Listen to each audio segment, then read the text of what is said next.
Genesis chapter 15. After these events, the word of the Lord came to Abram in a vision.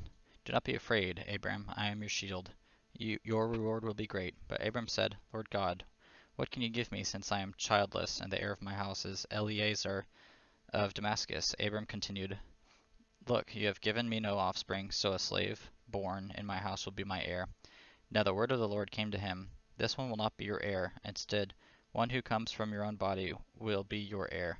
So he took him outside and said, Look at the sky and count the stars. If you're able to count them, then he said to him, Your offspring will be that numerous. Abram believed the Lord, and he credited to him as righteousness.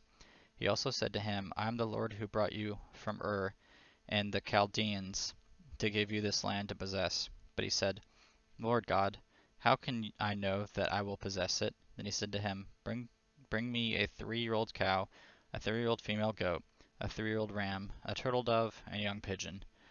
So he brought all these to him, cut them in half, and laid the pieces opposite of each other. But he did not cut the birds in half.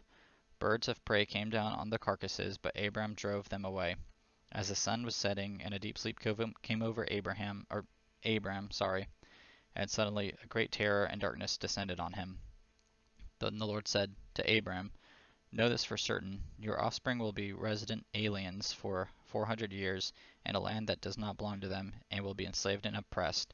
However, I will judge the nation they serve, and afterwards they will go out with many possessions. But you will go to your ancestors in peace and be buried at a good old age.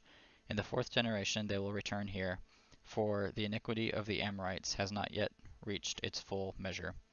When the sun had set and it was dark, a smoking fire pot and a flaming torch appeared and passed between the divided animals.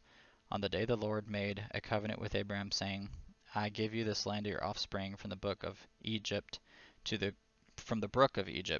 great river, the Euphrates River, the land of the Kenites, Kenizzites, Cadmonites, Hittites, Perizzites, Rephaim, Amorites, Canaanites, Girgashites, and Jebusites.